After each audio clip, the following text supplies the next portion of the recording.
बिस्मिल्लाहिर्रहमानिर्रहीम। अस्सलामुअलैकुम। Welcome to student physics. Dear students, आज हम शुरू करेंगे class 9th physics syllabus 2025। Chapter है हमारा चैप्टर नंबर 2 काइनेमेटिक्स। टॉपिक है हमारा 2.4 डिस्टेंस एंड डिस्प्लेसमेंट। डिस्टेंस और डिस्प्लेसमेंट के दरमियान क्या फ़र्क है। आमतौर पे शॉर्ट क्वेश्चंस के अंदर आता है what is the difference between distance and displacement.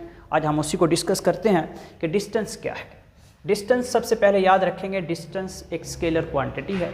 इसके अंदर सिर्फ और सिर्फ मैग्नीट्यूड होता है, डायरेक्शन नहीं होती। यानी कि हमारे पास क्वांटिटी होगी और यूनिट होगा।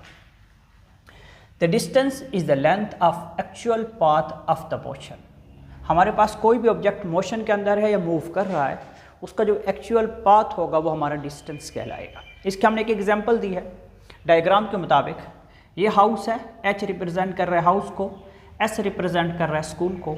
आप घर से चल के स्कूल की तरफ जाते हैं तो मुख्तलिफ पाथ को चूज़ करते हुए स्कूल की तरफ पहुँचते हैं। जिस वक्त आप स्कूल पहुँचते हैं तो जितना फासला आप तय करते हैं, जो एक्चुअल पाथ होता है, उसको हम डिस्टेंस कहेंगे। इसके अंदर हमारे पास यूनिट भी होगा और उसके साथ साथ क्वांटिटी भी होगी। Distance is a scalar quantity. इसका जो यूनिट होगा मीटर होगा। इसको हम रिप्रेजेंट करेंगे एस के साथ, हम इसको रिप्रेजेंट करेंगे।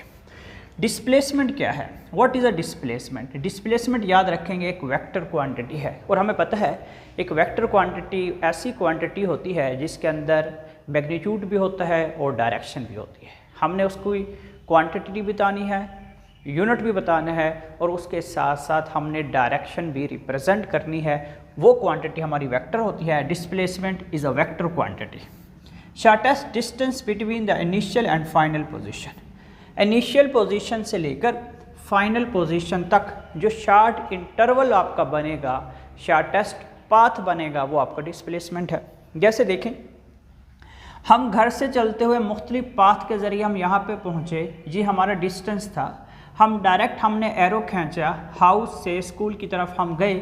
जैसे हमने ये एरो खींचा है, ये वाला जो हमारा पाथ है, ये हमारा डिस्प्लेसमेंट कहलाएगा। एक वेक्टर क्वांटिटी है, इसको हम वेक्टर के ज़रिए रिप्रेजेंट करेंगे।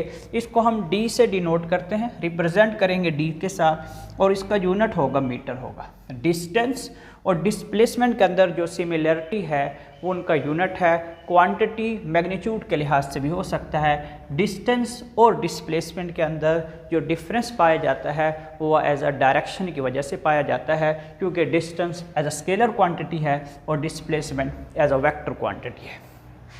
आगे देखते हैं कि स्पीड क्या है। हम स्पीड किसको कहते हैं, ये नेक्स्ट टॉपिक है 2.5 स्पीड एंड वेलोसिटी।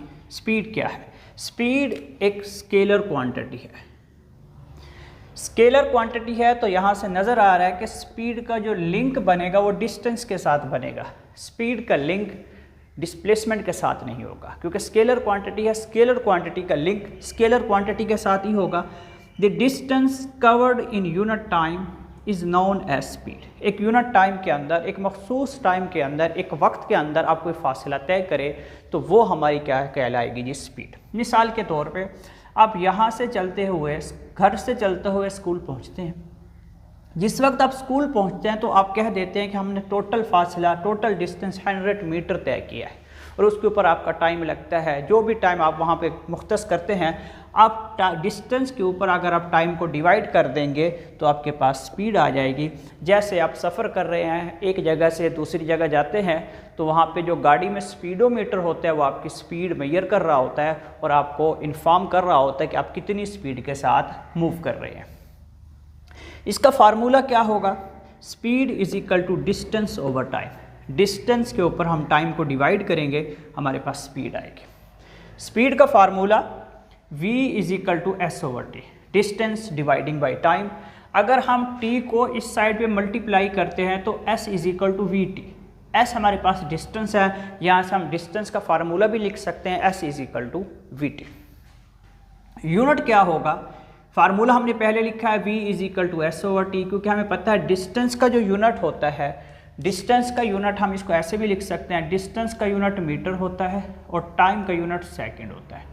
मीटर पर सेकंड, इसको ऐसे भी रिप्रेजेंट किया जा सकता है मीटर पर सेकंड, या इसको किलोमीटर पर आवर्स के मीनिंग में भी इसका यूनिट हम रिप्रेजेंट कर सकते हैं। नेक्स्ट है हमारा इंस्टेंटेनियस स्पीड। कि इंस्टेंटेनियस स्पीड क्या है?